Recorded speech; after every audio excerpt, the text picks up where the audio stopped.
Saat hati dipenuhi ragu, saat langkah kehilangan tuju, ajaran Buddha membimbingku menemukan damai yang sejati. Tak membalas benci dengan benci, kasih menjadi jalan yang suci. Dalam setiap kata dan laku, ku tabur benih kebajikan baru. Ku sadari hidup ini selalu berubah setiap hari. Dengan hati yang penuh sadar, ku temukan jalan yang benar. Ajaran Buddha menerangi jiwa, membawa cinta bagi semua. Dengan walas asih dan kebijaksanaan, kita melangkah penuh harapan. Ajaran Buddha menjadi pelita dalam suka maupun duka. Berbuat baik sepanjang masa, damai tumbuh di dalam jiwa. Belajar sabar menghadapi dunia, belajar ikhlas menerima semua. Tak dikuasai marah dan loba, batin pun terasa lebih lega. Setiap langkah penuh kesadaran, setiap ucapan membawa kebaikan. Hari demi hari ku tumbuhkan kasih untuk setiap kehidupan. Mari bersama menjaga hati, menebar damai setiap hari. Tak memandang siapa adanya, semua layak menerima cinta. Dengan damai kita bertumbuh, dengan sang hati kita bersatu. Dalam cahaya kebijaksanaan, menuju hidup penuh makna. Ajaran Buddha menerangi jiwa, menjadi pelita sepanjang masa. Dengan cinta dan ketulusan hati, kita hidup dalam harmoni. Ajaran Buddha menguatkan langkah saat badai datang menghadang. Selama dhamma menjadi arah, damai akan selalu menang. Terangi hati dengan kebajikan. Ajaran Buddha, pelita kehidupan.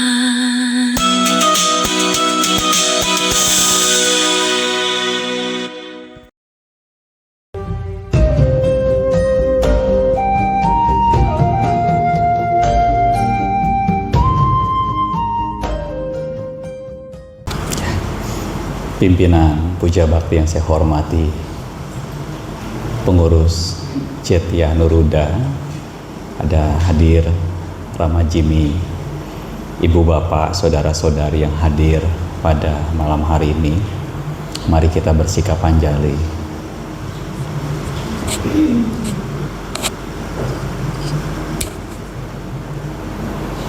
Namo tassa bhagavato arahato samma sambuddhassa. Namo tassa bhagavato arahato samma sambuddhassa. Namo tassa bhagavato arahato Samma Sambuddhassa Kalena Dhamma Sawanang Etang Manggala Mutamati. Mendengarkan Dhamma pada waktu yang sesuai, itulah berkah utama. Ya. Rama-ramani, ibu bapak, saudara-saudari, salam dalam Dhamma, Namo Buddhaya. Kembali kita melakukan puja bakti pada hari ini di Cetya Anuruddha. Tadi saya datang ketika sedang membaca parita, ya. Ibu bapak saudara-saudari, saya sempat melakukan pengecekan di jadwal agenda saya. Terakhir 12 Juli 2025. Ya, hari ini 25 Juli 2026. Ya, jadi memang baru berkesempatan, ya. Terima kasih kepada pengurus, terutama Rama Jemi yang sudah berkenan mengundang saya jauh-jauh hari, ya. Memang diundang dan dijadwal. Hari ini banyak sekali umat Buddha yang sedang mengikuti acara besar, ya. Dan yang di Tangerang mungkin para Rama atau Ramani, ya, yang tinggal, ya, tidak hadir ke sana barangkali juga terbatas. Nah, pada malam hari ini saya akan menyampaikan satu uraian, satu judul, yaitu hidup lama adalah kesempatan, kebijaksanaan adalah tujuan. Sebelum saya menyampaikan Dhamma, saya akan memberikan satu ilustrasi, ya. Mudah-mudahan nanti ilustrasi yang saya sampaikan menjadi pengenang ketika kita hendak mendengarkan Dhamma. Bagi Bapak Ibu yang baru pertama kali hadir di Cetya Anuruddha, saya ucapkan selamat datang berbuat baik. Namun bila mana Ibu Bapak sudah hampir setiap minggu datang, namun baru pertama kali berjumpa dengan saya, salam kenal. Dengan saya Rama Suhendri. Ibu bapak saudara-saudari, di depan saya ada 3 botol air. Tentu ibu bapak bisa melihatnya. Kalau ibu bapak, ya, saya lihat bapaknya cuma 1, ya, 2, ya, dengan Rama Jimmy, ya, sama saya 3, ya. Di depan saya ini ada air. Kalau yang dipegang di tangan saya botol air ini, apakah mungkin yang ada di botol saya ini airnya berpindah ke sini? Mungkin? Bisa nggak? Saya ulang, ya. Apakah botol yang ada di tangan saya ini yang ada airnya, bisa botol air ini airnya dipindahkan ke sini? Bisa? Jawabannya belum bisa. Iya, karena masih belum dibuka. Kalau yang dibuka di sini, apakah sudah bisa? Belum bisa. Karena yang di sini belum kosong. Kalau sudah kosong, apa bisa dipindahkan? Belum bisa. Kalau di sininya belum dibuka. Nah, betul ya? Iya. Kalau sudah kosong, sudah dibuka, ini juga sudah dibuka. Apakah air ini bisa masuk ke dalam botol ini? Belum bisa, ya. Kalau belum ada orang yang menuangnya.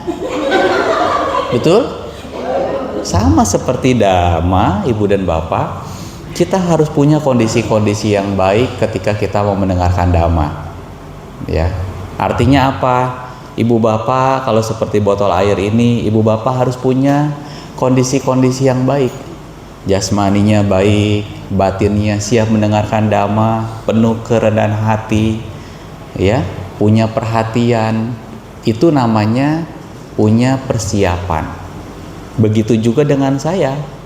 Ketika Romo Jimmy mengundang saya harus berpikir apa yang bisa saya sampaikan sehingga sangat bermanfaat untuk ibu dan bapak. Seperti saya ini, saya punya materi dhamma yang begitu indah yang bisa saya bagikan kepada ibu dan bapak. Nah, maka kurang lebih mungkin sekitar 40 menit ke depan, mari kita sama-sama belajar dhamma.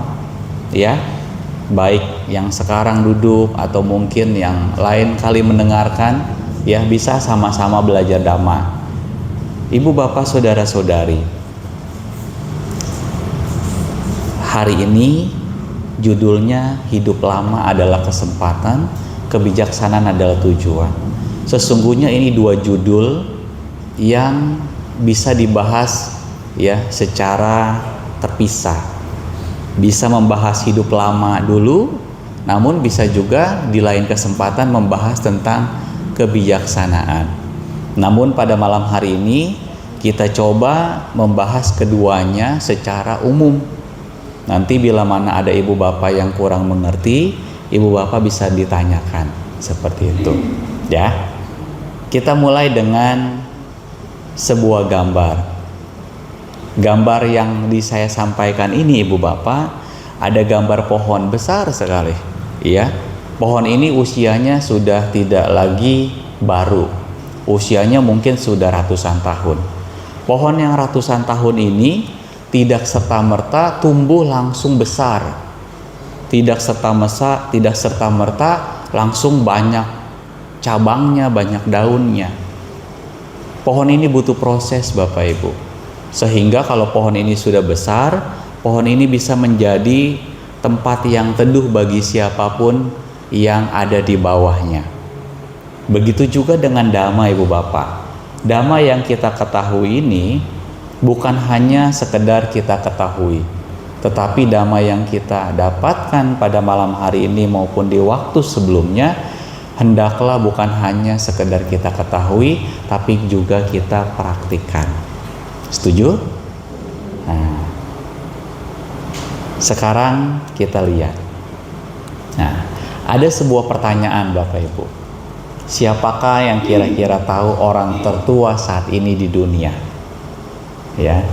Di sini ada nggak yang usianya 80? Ada? Oke. Turunin 70. 7 tangan ada? Ada 70? Oma, ibu 70 sampai? Sampai.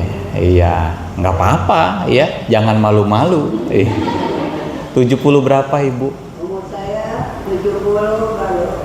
Oh, baru 70. Iya. Iya, iya. Ya, nanti bulan Agustus tahun usianya 71. Nah, ibu bapak, saya cari ya di Google. Siapa sih orang tertua saat ini? Ya, dan didapatkan orang tertua saat ini namanya Ethel Caterham.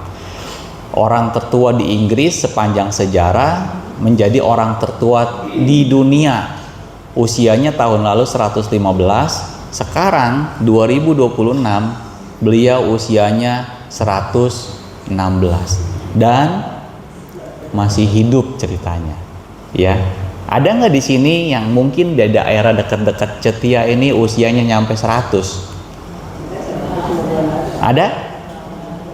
Nah, kalau ada berarti umurnya panjang. Ya.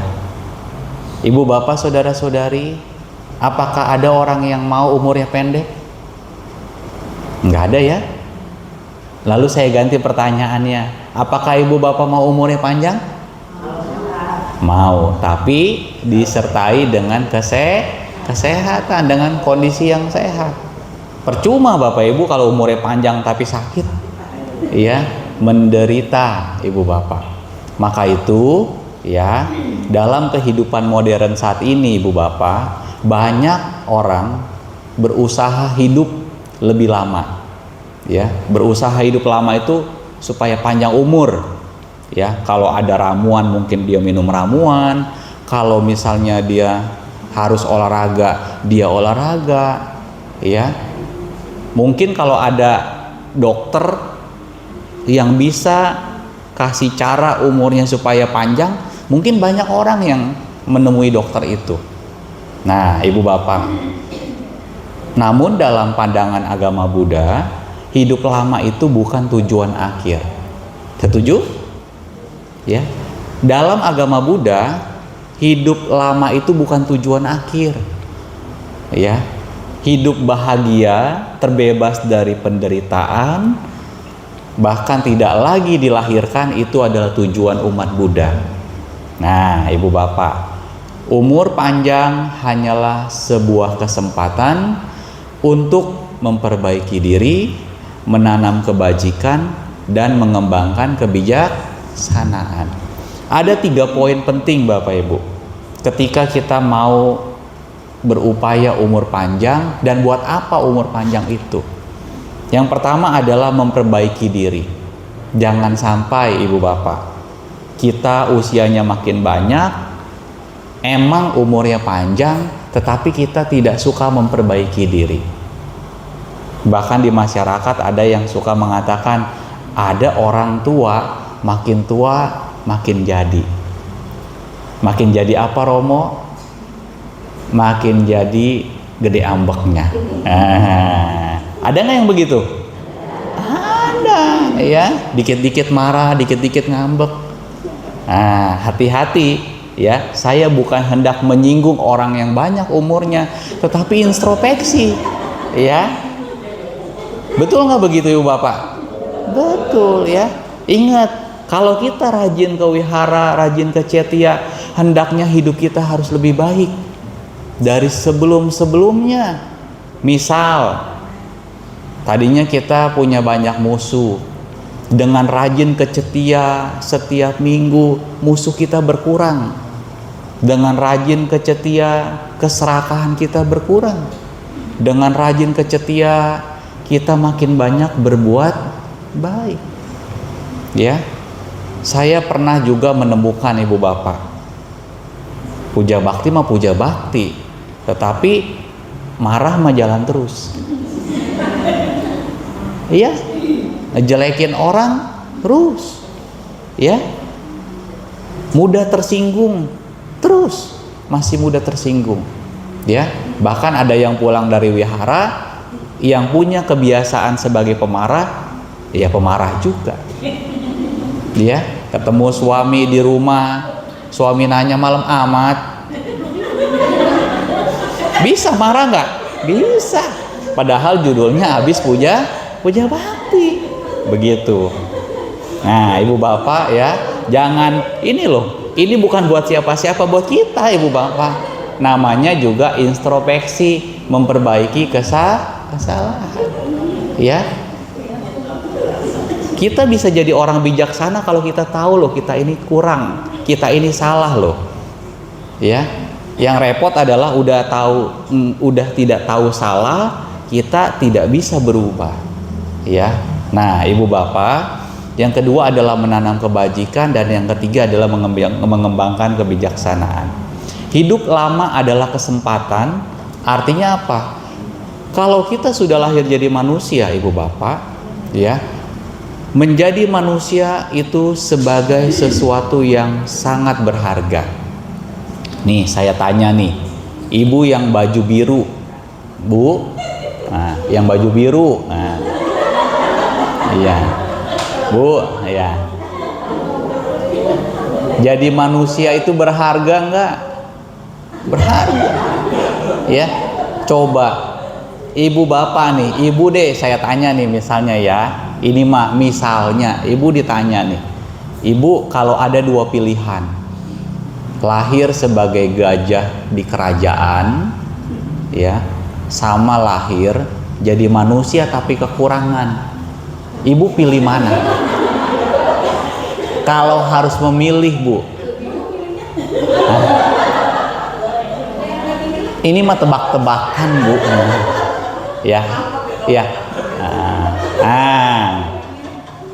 Mending yang mana, Bu, kira-kira, Bu?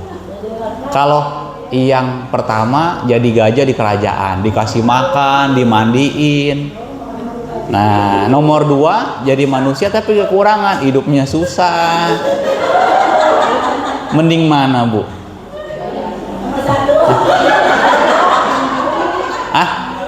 Wow, bingung lah ini dah. Ya, ini jarang terjadi, Ibu Bapak. Kalau di Cetia Wihara tuh milih, Ibu Bapak. Ini baru ketemu ini umat kagak mau milih. Ya, nggak apa-apa ya. Ini juga pilihan. Nah, tadi yang nyanyi yang mana yang nyanyi? Mana? Iya. Ya, Ibu dah yang di depan, Bu yang di depan ya, yang bercelana hitam. Kalau diminta memilih, Bu, lebih baik jadi gajah di kerajaan atau lebih baik jadi manusia tetapi kekurangan? Jadi gajah. Ya kan namanya juga pilihan, ya boleh. Nah, dengan belajar Dharma kita tahu, Ibu Bapak, banyak orang menyebut saya lebih baik jadi manusia, nggak apa-apa kekurangan, daripada jadi gajah, ya kan gajah kalau dimensi alam, dalam alam-alam kehidupan kan lebih rendah dari alam manusia ya, betul? Contoh misalnya kalau gajah kegedean, kucing atau anjing deh misalnya, ya barangkali ada yang punya anjing, punya kucing, ya. Ibu Bapak tahu nggak? Ada anjing atau kucing yang dipakein baju. Maunya anjing atau maunya yang punya? Maunya yang punya, ya. Nah, saya kecilin dari gajah jadi kucing dah. Mending jadi kucing di rumah orang kaya, apa mending jadi manusia kekurangan? Nah, berubah ya, Bu ya? Iya. Artinya apa? Jadi manusia itu berharga, walaupun kekurangan, tapi masih bisa berubah. Coba kalau misalnya jadi binatang, kesempatan berbuat baiknya nggak banyak, punya rasa malu. Coba, apakah binatang punya rasa malu? Enggak, mau kawin aja. Betul nggak begitu? Iya, makanya kadang suka ada yang ngomong ya, kalau ada lelaki atau perempuan yang demen kawin, ya, mungkin kehidupan lampaunya dia pejantan. Maksudnya tahu ya? Iya, ayam yang demen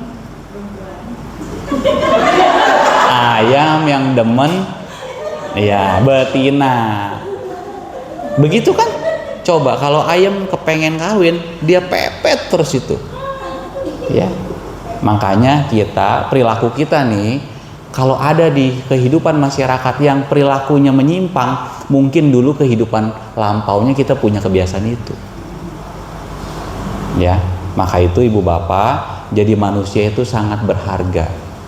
Jangan sampai kalau kita sudah jadi manusia, kita sia-siakan dan akhirnya setelah kehidupan ini kita turun ke alam-alam yang rendah. Ya, lahir di neraka, lahir jadi hantu, jadi raksasa, atau jadi binatang. Ada yang mau? Enggak ada kan? Nah, saya pun tidak mau, Ibu Bapak. Lalu apa yang harus kita lakukan kalau kita jadi manusia? Ada banyak, Ibu Bapak. Beberapa diantaranya berbuat kebajikan. Ya, tadi pagi saya isi di Wihara Sadapala, Bojong Indah, Jakarta Barat. Ya, happy. Kenapa? Walaupun isi di Manula, Romo Jimmy, semuanya happy, bahagia. Ya, bisa nyanyi bersama, bisa mendengarkan dhamma.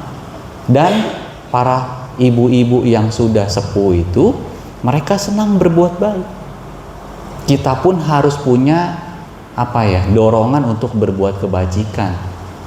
Ya, jangan sampai Ibu Bapak rumah kita dekat Cetia, tapi kita males ke wihara atau ke Cetia. Ya, seperti itu.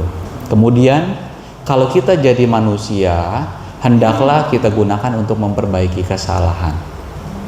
Kalau ada yang punya salah sama diri ini, maafkan ibu bapak.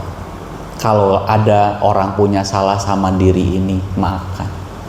Ada orang loh yang sulit memaafkan dirinya karena kesalahan yang telah dilakukannya. Dia punya rasa bersalah begitu dalam sehingga ia sulit memaafkan diri sendiri. Padahal memaafkan diri sendiri itu juga penting, Romo. Ya, kalau sulit memaafkan diri sendiri, bagaimana kita mau memaafkan orang lain? Seperti itu. Nah, yang ketiga tentu saja melatih moralitas. Ya, tadi kita sudah berlatih mengucapkan ya, bertekad mengucapkan Pancasila Buddhis. Semoga kita bisa ikuti, tidak kita langgar.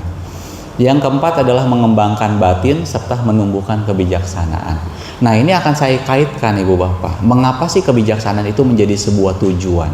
Karena kebijaksanaan itu sangat berharga ibu bapak. Sangat berharga. Ya. Nah, kita lihat. Walaupun seseorang ya di dalam Dhammapada hidup 100 tahun, tetapi memiliki kelakuan buruk dan tak terkendali, sesungguhnya lebih baik adalah kehidupan sehari dari orang yang memiliki sila dan tekun bersamadi. Ini kata-katanya Buddha, bagus sekali ibu bapak. Buddha sudah mengatakan sudah lama sekali, daripada umurnya panjang tapi kelakuannya buruk, lebih baik hidupnya sehari tetapi kelakuannya baik. Setuju? Pada diem. Ya. Setuju ya? Iya. Nah, ibu bapak, kemudian kita masuk kepada hal kebijaksanaan. Jadi poin yang pertama mengenai hidup lama adalah kesempatan. Yuk kita gunakan di dunia ini dengan sebaik-baiknya. Karena apa? Waktu kita terus berkurang. Tadi saya ceramah jam 8 lewat, kurang lebih lewat 5. Ya sekarang sudah mau setengah 9. Artinya apa? Waktu terus berlalu ibu bapak. Digunakan tidak digunakan, waktu itu terus nggak bisa nunggu kita. Bagi siapa yang malas berbuat baik, ya dia akan sangat sulit mendapatkan kesempatan kedua, ketiga, ibu bapak. Maka harus digunakan dengan sebaik-baiknya. Ya, kalau yang sudah rajin puja bakti, kalau bisa tidak absen, tidak apa, tidak bolong-bolong puja baktinya. Ya, kita lihat, kebijaksanaan adalah tujuan. Kebijaksanaan, ya, atau kita sering sebut panya, merupakan tujuan penting kehidupan spiritual. Kebijaksanaan bukan hanya kecerdasan intelektual atau banyaknya pengetahuan, tetapi kemampuan memahami kenyataan sebagaimana adanya. Ya, saya ulang ya, kemampuan memahami kenyataan sebagaimana adanya. Ibu bapak, kebijaksanaan itu sangat berharga. Saya dapat share tadi malam atau tadi pagi ya, Hiolo Wihara Ilang. Ya, Hiolo Wihara Ilang. Coba kalau orang tidak punya kebijaksanaan ibu bapak, yang muncul apa? Kebencian. Yang muncul apa? Ketidaksukaan. Tapi kalau orang punya kebijaksanaan dan menggunakan kebijaksanaan dengan baik, maka yang terjadi apa? Andai ada sesuatu yang hilang, entah hiolo, entah materi kita, apapun, kita memahami dengan kacamata kebijaksanaan, maka itu tidak jadi penderitaan ibu. Setuju nggak? Coba perhatikan, memahami kenyataan sebagaimana adanya. Ada nggak orang yang tidak mampu memahami kenyataan sebagaimana adanya? Banyak ibu bapak, ya. Dirinya berubah. Dia bisa nggak menerima kenyataan kalau dirinya berubah? Belum tentu ibu bapak. Ketika dulunya gagah, dulunya kuat, sekarang melemah, apakah bisa terima? Belum tentu. Ada orang yang datang ke Cetia, kakinya sakit. Romo, kenapa kaki saya sakit? Kenapa kaki saya sakit? Kenapa kaki saya sakit? Tahu nggak ibu bapak? Karena belum bisa menerima kenyataan. Saya sering cerita di tempat lain, Rama Jimmy. Dulu ketika remaja, saya puja bakti, saya punya satu pertanyaan kepada seorang romo yang senior. Dan sampai sekarang saya masih ingat pertanyaan itu. Saya tanya, ketika saya duduk puja bakti di depan, romonya ceramah, saya tanya. Pertanyaannya kurang lebih demikian. Romo, saya nanya. Kata romo itu, silakan Su Henry. Apa pertanyaannya? Kenapa romo, pilek saya nggak baik-baik? Iya, pertanyaan saya. Padahal romo itu bukan dokter. Tapi ya, karena saya sebenarnya protes sama diri saya, sama kehidupan saya. Kenapa sih saya yang pilek? Kenapa pilek saya nggak baik-baik? Nah, romo itu bijaksana. Romo itu menjawab begini, Su Henry, kenapa Su Henry bisa pilek nggak baik-baik? Karena Su Henry punya hidung. Iya, betul ibu bapak. Saya merenung loh. Iya ya ternyata ya. Romo itu lalu melanjutkan, kalau Su Henry nggak punya hidung, maka Su Henry tidak akan sakit pilek. Tapi Romo itu juga menganjurkan tetap walaupun sakit datang, sebagai seorang yang baik kita berusaha mengobati, bukan pasrah. Tapi poin pentingnya, terima kenyataan. Ada umat bertanya kembali ke saya, ya itu kan udah lama kejadiannya. Terus umat nanya, Romo kenapa dengkul saya sakit? Apa jawabannya? Ibu bapak bisa tahu jawabnya? Karena ibu punya lutut, punya dengkul. Betul? Iya, coba kalau kagak punya dengkul, kagak punya lutut, sakit nggak? Enggak. Maka ibu bapak, dengan kacamata kebijaksanaan kita bisa memahami, menerima kenyataan. Konsekuensi punya jasmani, resikonya apa? Sakit ibu bapak. Kalau nggak mau sakit, jangan punya jasmani. Bagaimana caranya supaya tidak punya jasmani? Jangan dilahirkan. Kan kenyataannya sekarang udah lahir Romo. Apa yang harus kita lakukan? Nah, terima kenyataan, terima perubahan, terima penderitaan, pahami itu. Nah, Romo, pundak saya sakit, kaki saya sakit, pinggang saya sakit. Betul ibu bapak. Makanya, serius ibu bapak, ya.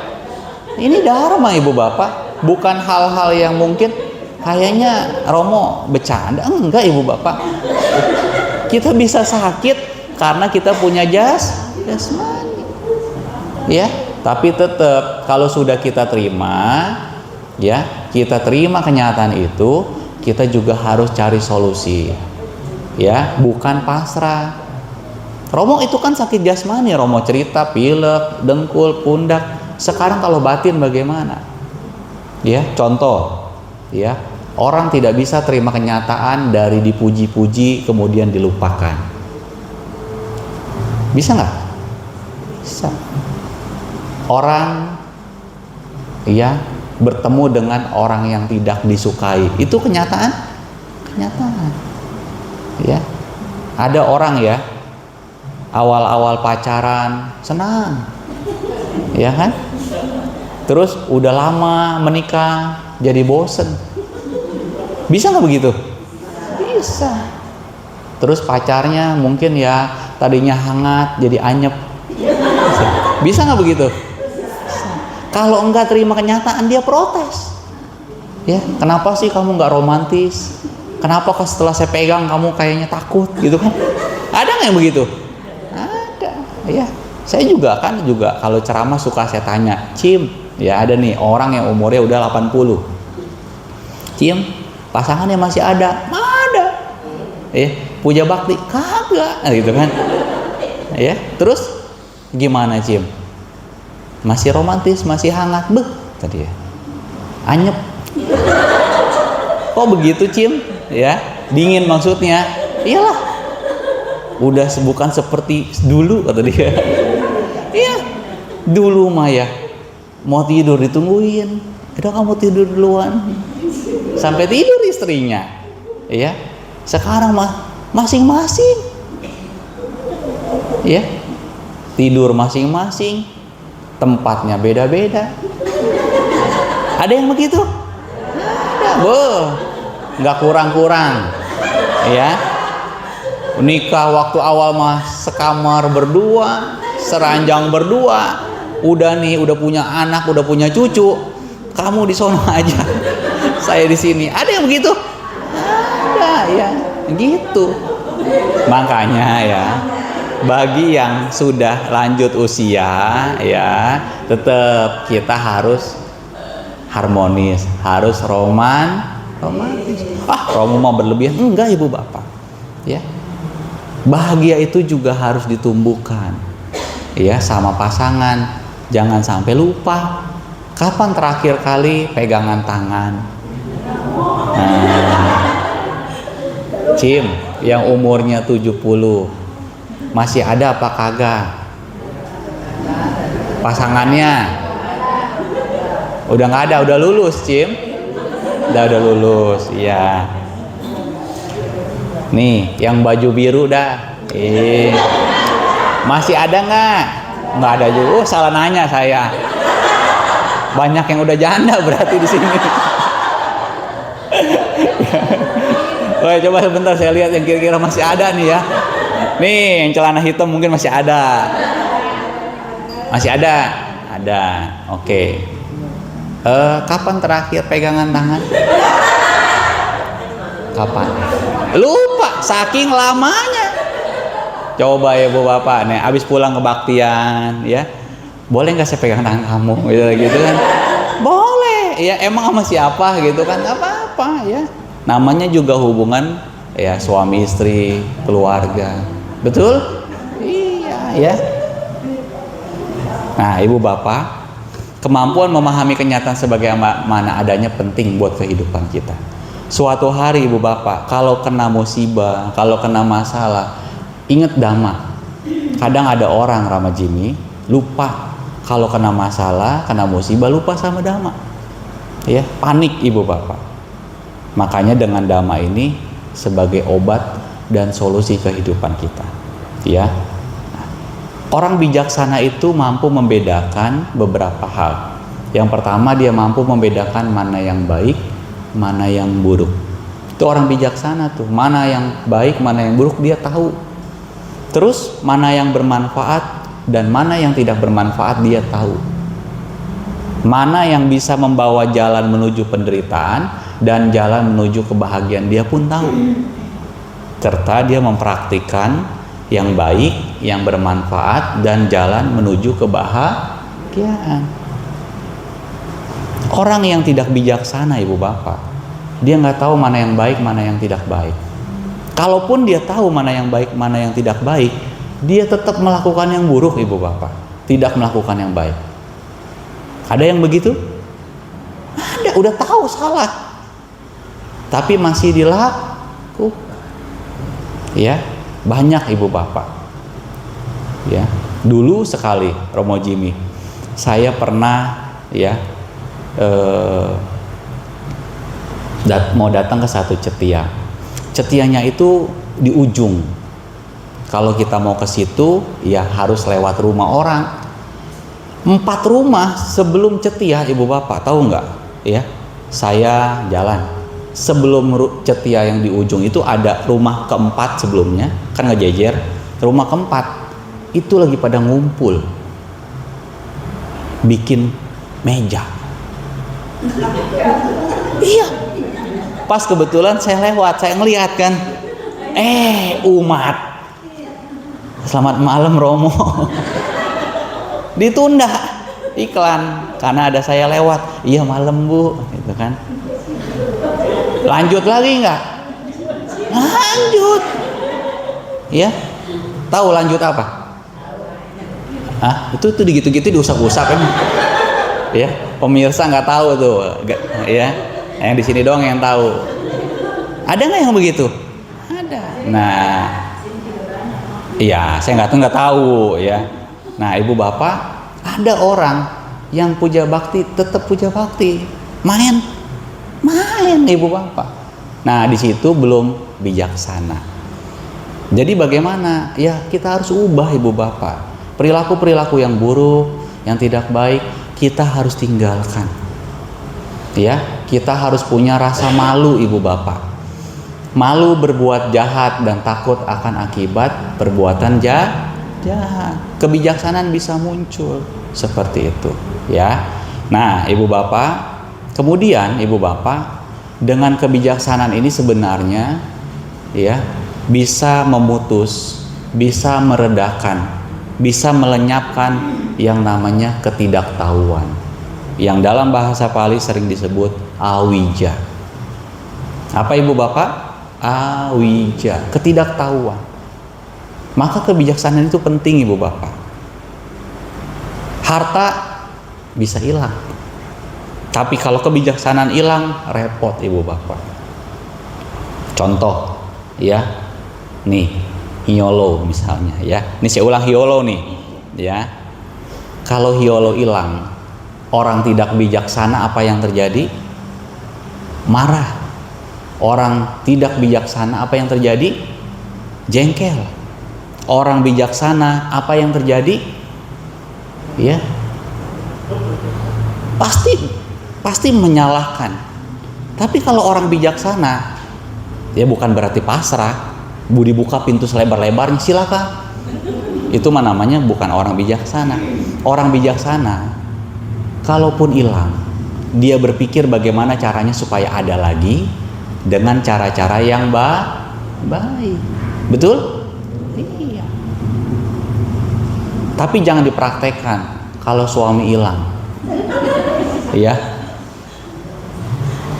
Cari lagi, enggak. Bukan begitu ya. Nah, ibu bapak. Kemudian ibu bapak, ya. Dalam materi ini tentu saya akan membahas poin yang sangat penting, yaitu bagaimana cara menumbuhkan kebijaksanaan tinjauan dalam Panya Wudi Sutta. Dalam Panya Wudi Sutta. Ini dalam Anguttara Nikaya kelompok 4 nomor 248. Ya, ibu bapak mudah mengingatnya. Anguttara Nikaya 4 nomor 428. Tapi jangan diputer-puter nih ibu bapak, karena ada 4 angka. Ya, betul gak ada 4 angka? Iya, jangan diputer-puter ya, ntar dicak 42 sama 48 ya. Ya, ingat kelompok 4 nomor 248 ya. Jangan dicak juga nih, jangan-jangan 48, jangan-jangan 24, jangan ya. Ya, udah nggak ada kan? Enggak, ya. Jangan dicak ya, diingat boleh. Anguttara kelompok 4 nomor 240.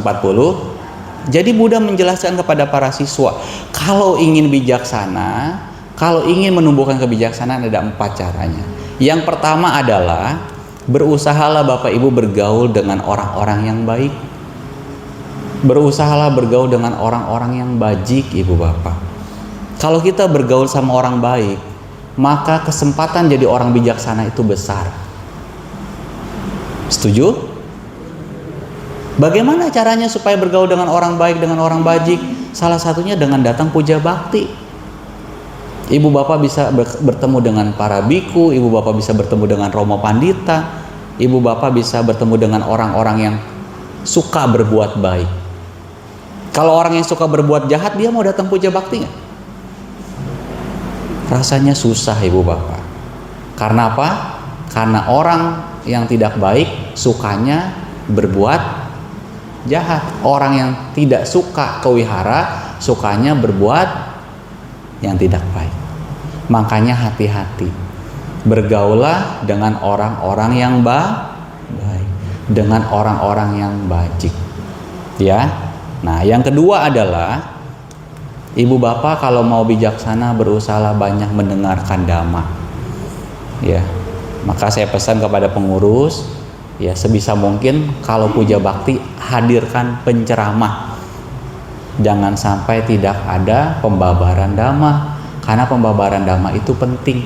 Orang bisa berubah loh ibu bapak dari mendengar dhamma. Dari orang yang tabiatnya, perilakunya buruk jadi orang baik bisa. Ya. Jadi itu manfaatnya, salah satunya adalah kehidupan kita bisa berubah dari mendengarkan dhamma. Setuju? Nah, yang ketiga adalah berusahalah punya perhatian yang bijak ibu bapak. Ya, hidup itu dari mana sih sehingga muncul perbuatan-perbuatan? Dari kontak ibu bapak. Ya, dari kontak itu dari mana? Dari pintu-pintu indria. Mata nih, matanya ngelihat. Dari mata ngelihat bisa muncul persepsi. Dari persepsi bisa muncul perasaan. Ibu bapak kalau ngelihat sesuatu, ibu bapak mungkin tidak menyadari perasaan itu begitu cepat. Ngelihat orang yang suka, kita demen, menyenangkan. Tapi kalau ngelihat yang tidak suka, langsung sebel, langsung mungkin tidak suka. Makanya harus dijaga. Kita harus punya perhatian. Telinga mendengar. Kalau mendengar yang baik, yang bagus, enak, ya, suara. Kalau mungkin kita dengar lagu merdu enak, kita bisa setel berulang-ulang, betul? Tapi kalau mungkin yang bikin telinga nggak nyaman, ya tidak nyaman, diomelin, diomongin, dikatain, jengkel apa enggak? Kita harus punya perhatian yang bijak. Mendengar hanya sekedar mendengar, melihat hanya sekedar melihat. Ada nggak yang pernah dengar dari mata turun ke hati? Ada pantunnya ya, dari sawah turun ke kali. Dari kali turun ke sawah, dari sawah turun ke kali. Ada yang begitu kan? Dari mata turun ke. Artinya ibu bapak, hati-hati sama apa yang kita lihat, apa yang kita dengar, apa yang kita cium, apa yang kita cap, apa yang kita sentuh, apa yang kita pikirkan. Hati-hati, karena itu bisa jadi sebuah perbuatan yang tidak baik. Coba perhatikan, ya. Contoh nih ibu bapak, kalau tadi kita baca parita, terus meditasi, pemimpin puja baktinya yang ini sama yang ini ya. Kalau meditasi dimulai, terus yang sebelahnya ngobrol. Misalnya ada 3 matras nih, yang 2 ngobrol. Pas duduk di sebelahnya, meditasi dimulai, dia ngobrol tuh. Apa yang terjadi? Jengkel apa kagak? Sebel apa enggak? Bisa nggak jengkel? Bisa. Ini orang lagi meditasi malah ngobrol. Yang begitu, yang komentarin, walaupun di batin, baik atau tidak baik? Tidak baik. Jadi bukan meditasi, tapi jadi komentator. Begitu kan? Itu perhatiannya belum bijak. Muncul ketidaksukaan. Andai kata yang 2 ya ngobrol, terus yang di sampingnya yang mau meditasi bener-bener, dia berpikir ini orang gak baik. Kenapa sih dia berisik gitu kan? Terus dia melek. Gitu kan? Begitu, itu kan disertai dengan ketidaksukaan. Ya. Udah, karena ditegur, akhirnya meditasi berdua. Apa mau pemimpin puja baktinya lama meditasinya, nggak selesai. Bisa nggak kita yang tadinya meditasi, ya mungkin semoga aku berbahagia, gitu kan cerita tadi, semoga keluargaku berbahagia, jadi berubah. Ini pemimpinnya lama banget. Bisa nggak begitu? Kenapa sih dia yang mimpin puja bakti? Udah besok-besok nggak usul dah, jangan dia lagi. Bisa nggak begitu? Bukan meditasi tapi penuh dengan ketidaksukaan. Ya, ada nggak yang begitu? Ada ibu bapak meditasi kelamaan, pemimpin puja bakti dikeselin. Ya, makanya kita harus punya perhatian. Ketika pikiran tidak baik itu muncul, seperti tadi misalnya, meditasi lama amat ya, sadari, oh ini bagian dari latihan. Saya harus berjuang, saya harus bisa memahami kenyataan apa adanya. Itu kan kenyataan yang mesti kita terima kan, duduk diem kan. Nah ibu bapak, ada loh, ini saya pendengar cerita ya, saking lamanya nggak tahan tuh orang meditasi, kalau di tempat-tempat lain pakai kode kan. Ya, ada yang udah nggak pakai lagi, tetap lanjut pemimpin meditasinya, pemimpin puja baktinya, yang belakang ngomong. Tahu nggak ngomongnya apa? Sabe sata bawantu sukitata, semoga semua makhluk berbahagia. Umat sadu. Ya, jangan ibu bapak, jangan ditiru ya. Ya, kalau mau sabe sata udah kita aja sendiri. Sabe sata. Diam gitu kan. Makanya meditasi itu perlu perhatian yang bijak. Ya, perhatian yang bijak seperti apa? Ketika loba, keserakahan muncul, ketika keserakahan yang muncul, terus kebencian yang muncul, kita harus sadari ibu bapak, ini tidak baik, ini tidak baik. Saya harus mengembangkan yang baik-baik. Begitu. Ya, ketika saya ceramah nih ibu bapak, saya pun harus punya perhatian. Kalau saya tidak punya perhatian ibu bapak, ceramah saya bisa ngaco. Kalau saya tidak punya perhatian nih, andai kata ada yang berisik, yang ngobrol, bisa nggak sambil saya ngomong pikiran saya jahat? Bisa. Itu kenapa tuh enci-enci yang di belakang berisik banget, padahal saya lagi ngomong nih. Itu tandanya walaupun saya sedang menyampaikan dharma, tetapi kualitas batin saya sedang tidak baik. Betul? Iya. Hati-hati sama batin kita. Ya, batin kita itu wah luar biasa, muncul berlangsung lenyapnya cepat ibu bapak. Ya, seperti itu. Nah, yang keempat ibu bapak, bagaimana cara menumbuhkan kebijaksanaan? Tidak lain dan tidak bukan adalah praktik sesuai dhamma. Ya, seperti apa Romo? Ya, sehari-hari jangan berbuat jahat, banyak melakukan kebaikan, ya, mengembangkan batin. Itu praktik sesuai dhamma. Hidup kita makin hari makin bahagia, bukan makin ruwet, bukan makin berat ibu bapak. Kalau orang nih rajin puja bakti, idealnya makin ringan, makin enteng, bukan badannya ya, makin ringan batinnya. Artinya apa? Tidak banyak kemelekatan, tidak banyak penderitaan, karena dia berusaha jadi orang bijaksana. Yang terjadi biarlah terjadi. Ya, waktunya saya terima karma buruk, ya saya terima karma buruk, terima kenyataan, terus tidak menyalahkan, tidak jengkel sama kondisi. Begitu ibu bapak. Ya, orang kalau hidupnya bahagia, keren ibu bapak. Dia lagi udah nggak bakalan punya kebencian, ketidaksukaan, kekikiran, keserakahan, sudah mulai berkurang. Itu dia. Hidupnya enak, beneran enak ibu bapak.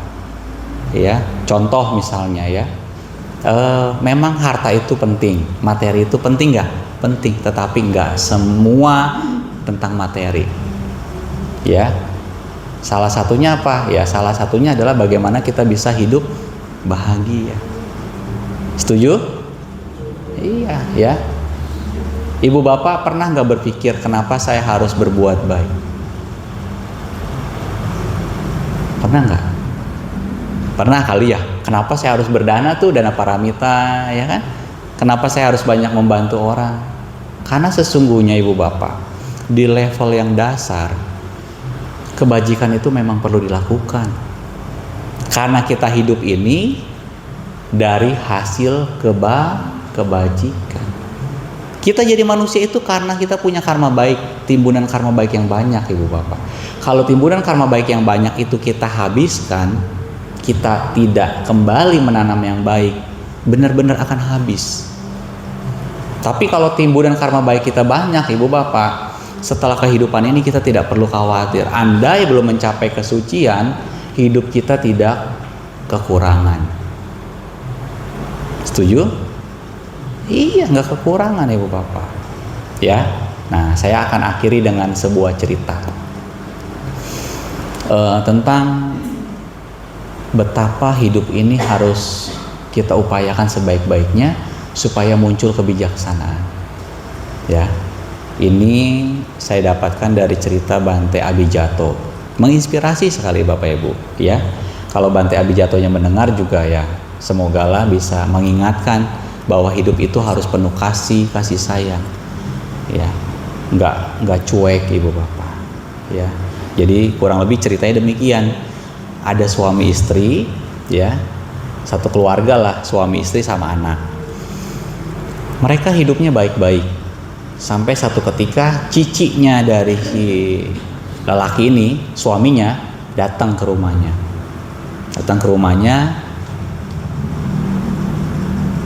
Minta bantuan. Ya, jadi suaminya lelaki, cicinya perempuan. Saya ulang nih ya. Halo. Suaminya laki, cicinya ya. Fokus. Ya, suaminya punya istrinya perempuan. Ya. Sampai sini dimengerti ya? Oke. Cicinya berkunjung ke rumah si adeknya ini. Dek, aku boleh nggak numpang tinggal? Ya. Suaminya ini nggak masalah, adeknya nggak masalah. Kebetulan istrinya sedang pergi, ibu bapak. Kemudian istrinya pergi, balik. Oh, ada apa manggil itu? Apa bang? Hah? Si istri manggil ke cicinya apa? Nah, tuakoh. Tua amat. Hah? Suami punya istri, istrinya manggil ke cicinya si suami apa? Hah? Tuako di sini tuako ya? Hah? Ya udah begitu dah ya. Nggak selesai ntar ceritanya ya. Karena banyak istilahnya ya. Ya. Oke, sebut aja Cici dah ya. Nah, sama manggilnya kayak si suami, Ci. Oh, Ci, lagi mampir ya. Oh ya. Udah. Ternyata bermalam semalam. Masih oke, Ibu Bapak. Setelah beberapa hari si istri bertanya kepada suaminya, Cici, kamu udah bermalam-malam tinggal di sini?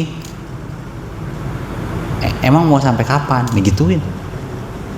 Ya. Oh, iya cici saya numpang tinggal. Saya maaf lupa kasih tahu kamu bahwa dia numpang tinggal.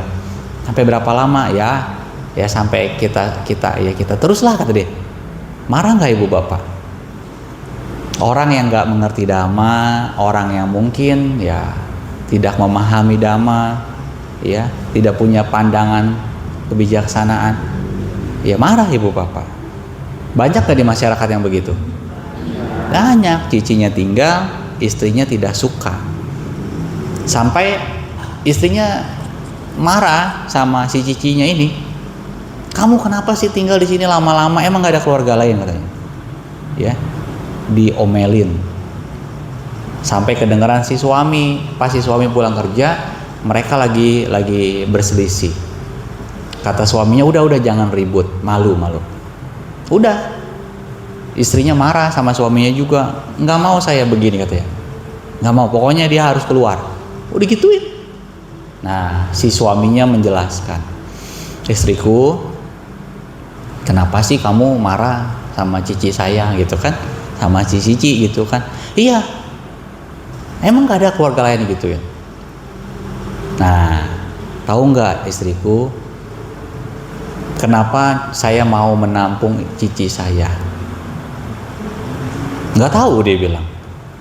Karena dulu itu waktu kecil, cici itu sangat bela, sangat banyak baik sama saya, dia bilang. Waktu dulu, ya cerita nih masa kecil, harusnya yang di sekolahin itu cici. Karena cici dengar yang mau disekolahin dirinya, dia memilih nggak mau sekolah, biar adik yang sekolah. Terus pernah kedinginan ya, dipakai sarung tangan, dikasih hal-hal yang memang baik ibu bapak, ya. Nah dari situ istrinya mulai mengerti. Nah ibu bapak saudara-saudari, dalam cerita singkat ini,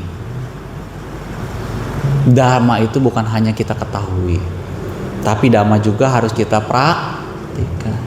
Kita harus baik sama saudara, kita harus baik sama orang-orang yang dekat sekitar kita. Bukan berarti ibu bapak kita nggak boleh baik sama orang yang jauh di sana. Boleh nggak? Bagus. Tapi kalau sama saudara, ya, bahkan mungkin sama tetangga, kita pun harus baik. Betapa banyak orang di masyarakat baik sekali di luaran sana, tetapi tidak baik sama saudara. Ya, saya cerita begini jadi mengingatkan saya juga. Kamu juga harus baik loh sama saudara loh. Kalau kamu punya cici, kalau kamu punya adik, bantu kalau lagi susah. Setuju? Iya, ya. Jangan dihormati gitu Romo. Di mana-mana dihormatin, tapi sama saudara sendiri kesannya tidak baik. Jangan.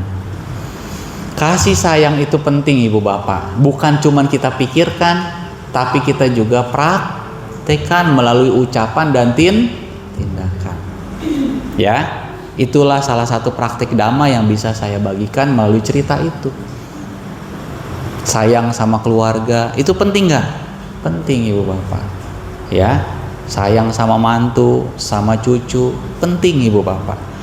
Jangan ada orang tanya, kenapa ya saya ajak pasangan saya susah Romo ke Cetia ke wihara? Ada nggak yang begitu? Kenapa ya Romo susah ya?